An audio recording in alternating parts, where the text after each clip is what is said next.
It's likely to be an S year for the iPhone, so I thought I would rank and talk about what I think is most important for the next generation and also what shouldn't be prioritized. But one thing should be made clear from the beginning. We need a 1 terabyte storage iPhone, not because people are running out of space on the 512 gig model. No. But because Big Truck Series Review Motorsports has been so committed to commenting on every single video that he needs a 1 terabyte iPhone, and that's all he cares about. Single ladies out there, you gotta find yourselves a man who is committed to you as Big Truck Series Review Motorsports is to making sure a 1 terabyte iPhone gets mentioned in the comment section of every video, because that is some diehard commitment, and I think he deserves a round of applause. Tim Cook, give this man his 1 terabyte iPhone, and without further ado, let's begin.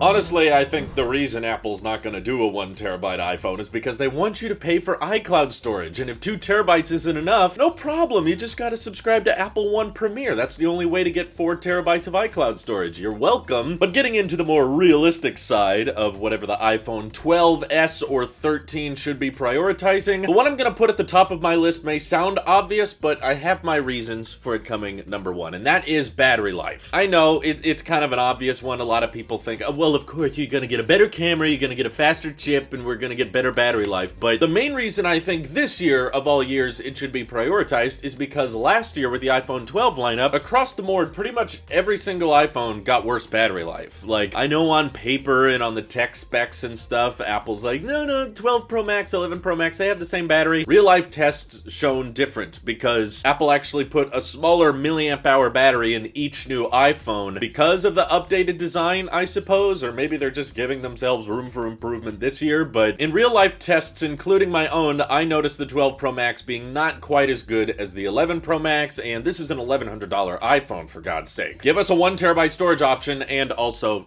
better battery life, because 11 Pro Max was king. That battery life has yet to be beaten in an iPhone, so I think that in the future, we should make sure we are still selling iPhones with battery life as good as that or better. We shouldn't be regressing. We shouldn't be going backwards in terms of battery life, and because the 11 Pro Max was taken off the store, that's kind of what's happening now. And the 12 Pro battery was objectively smaller and worse than the 11 Pro, which is funny because the 12 Pro is a bigger phone, but because of all the LiDAR and crap they had to stuff inside that thing, the battery capacity was shrunk a tad bit. And by the looks of it, sounds like this year's iPhone might be slightly thicker. It's still gonna have that squared off edge design that we got on the iPhone 12s. It'll pretty much look the same, but just be a tiny bit thicker to accommodate a larger battery, as well as have a larger camera bump, which I don't believe should be prioritized. Cameras on last year's iPhone were still incredible, and honestly, every camera feature I can think of is getting pretty gimmicky and niche, whether it's space zoom or sensor shift image stabilization. It's like, oh yeah, if I compare it really closely, I can see a difference, but pretty much my only interest in upgrading the camera would be to make the ultra-wide lens a tad more sharp and maybe add some macro modes. That's something I could see Apple pretty proudly bragging about on stage, like, look how close you can get to these different objects and take these amazing pictures. And we've seen it on Android phones lots of times, but it's always very clunky and not very ironed out, which is why it's a perfect year for Apple to mainstream it and pretend like they invented this feature. That way everyday people start using it, and I've always thought ever since the iPhone 11 series that the ultra-wide lens was just a tad softer and just not quite as sharp as the other two lenses, so fix the ultra-wide lens, maybe allow some macro modes, and camera should be fine. I don't need that 8K crap. I don't need a 100x space zoom. If you want to improve the telephoto zoom, that's fine, but I don't think it needs to be top on the priority list. Second of all, that I think is long overdue, that I think Apple should have adopted many years back, is a high refresh rate display. I bet a lot of you were assuming I was going to say this should come first. In my personal opinion, that's like the only thing that matters moving forward. I don't care too much about battery life because I spend so much time at home and I've got chargers everywhere and I've rarely run into battery issues with my 12 mini, but 120 hertz is something I greatly and deeply appreciate on any display that has it. I love my iPad Pro for it, and it felt like Apple should have had it last year. The lineup would have made much more sense if the Pro iPhones had 120 hertz and the entry-level models did not. I get that there's a ton of people out there that don't care or don't notice the difference at all with the refresh rate, so I understand your confusion by the obsession, but trust me, when you notice it, you do notice it and you appreciate it. So to separate the Pro line from the entry-level line and make make them less in common, because right now I think the 12 and 12 Pro are just way too similar with each other. 120 hertz would be that perfect feature that makes sense for a higher end iPhone to rock for people that appreciate it, but of course don't put it on the entry level models because who cares really, right? 60 hertz is fine for the everyday person, but for those pros out there that notice that type of thing, we would very much deeply appreciate it. And also the rest of the smartphone industry is already adopting this, and the fact that Apple's had it on their iPads for 4 years now and still has not brought it to the iPhone, I feel like it's overdue. Come on, Apple, let's get on with this. Something in regards to the display that I actually don't think should be prioritized is the notch. I know there's a ton of you out there that want a smaller notch or want a camera cutout or want the notch to be gone entirely. In my opinion, I don't care. You know, I've just gotten so comfortable with the notch now, even on my 12 mini, which is very noticeably there. I still personally think that if you shrink the notch, you'll get used to it and you won't even think about it very often on a regular basis. And having used phones that had smaller notches or camera cutouts, or I've even used a few smartphones that don't have a notch at all, it doesn't make a tremendously big difference. So I'm gonna go ahead and put that on the list of don't prioritize it. 1 terabyte storage option though?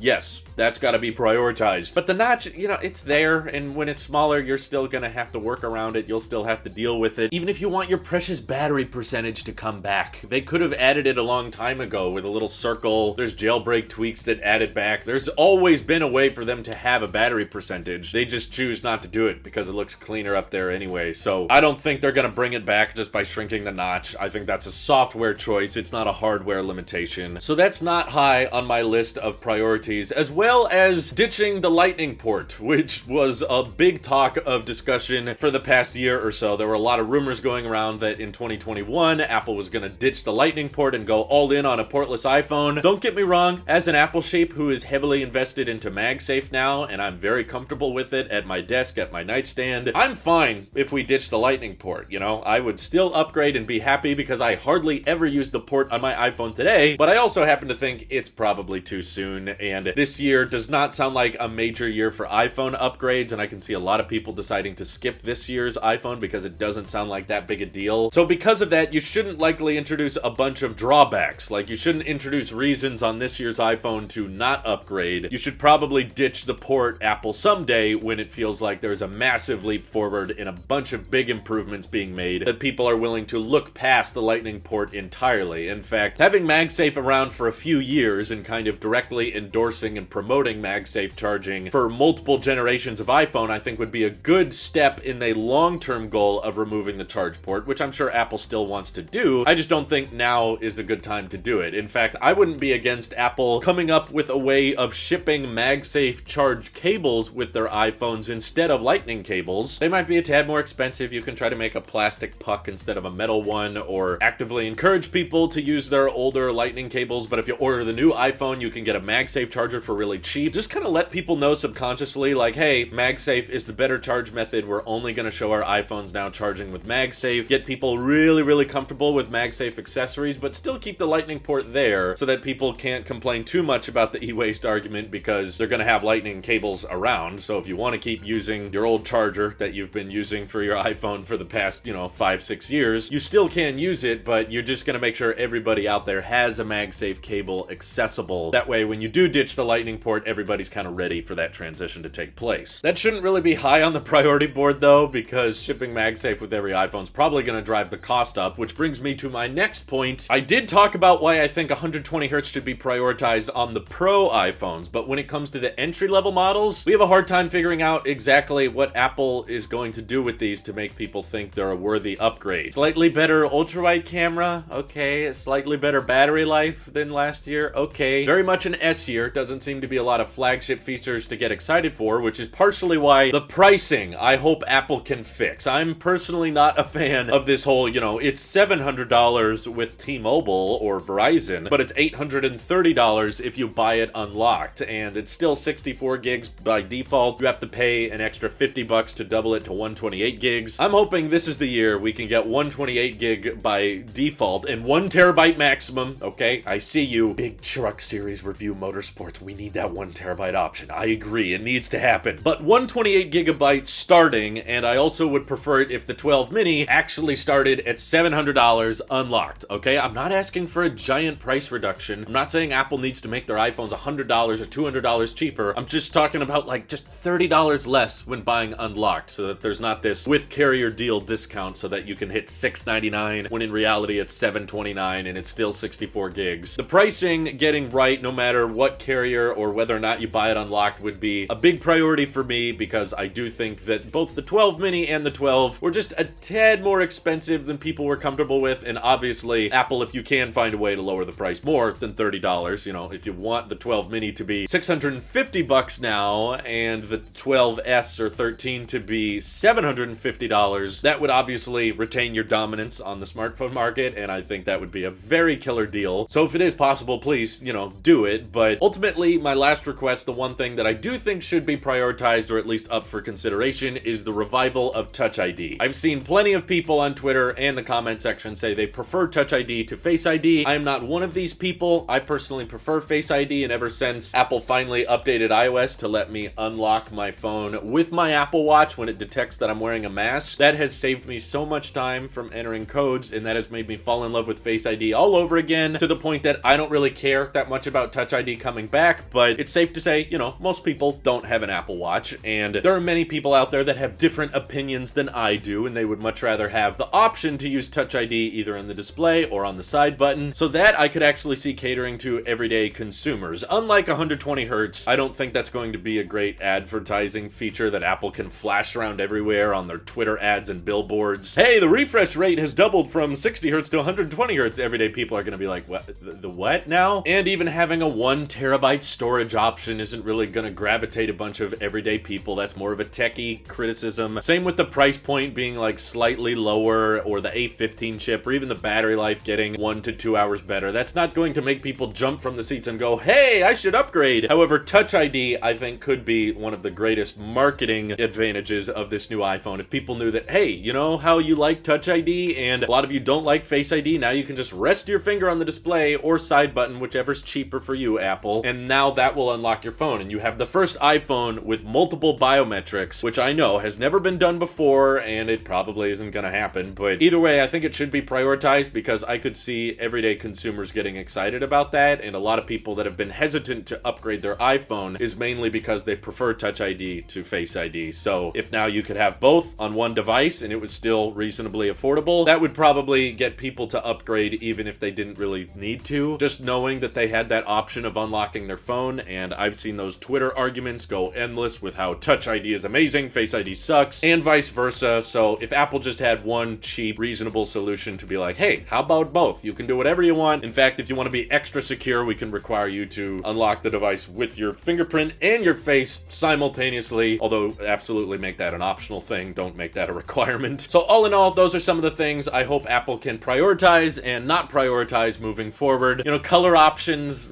okay, fine. I would also like if the Pro iPhones didn't have glossy stainless steel on the sides. I kind of prefer having matte frosted glass on the back and a matte chassis, but Apple's probably not going to do that. That's just me. I wouldn't mind a titanium iPhone. It would be lighter, it would be less glossy and fingerprint magnet-y, and it would have the frosted glass. Ooh, a titanium iPhone that came in like product red or something. That would be awesome. I would love that, Apple. So what do you guys want them to prioritize moving forward? Feel free to let me know. This is your Apple Sheep here. We'll see you guys in the next one.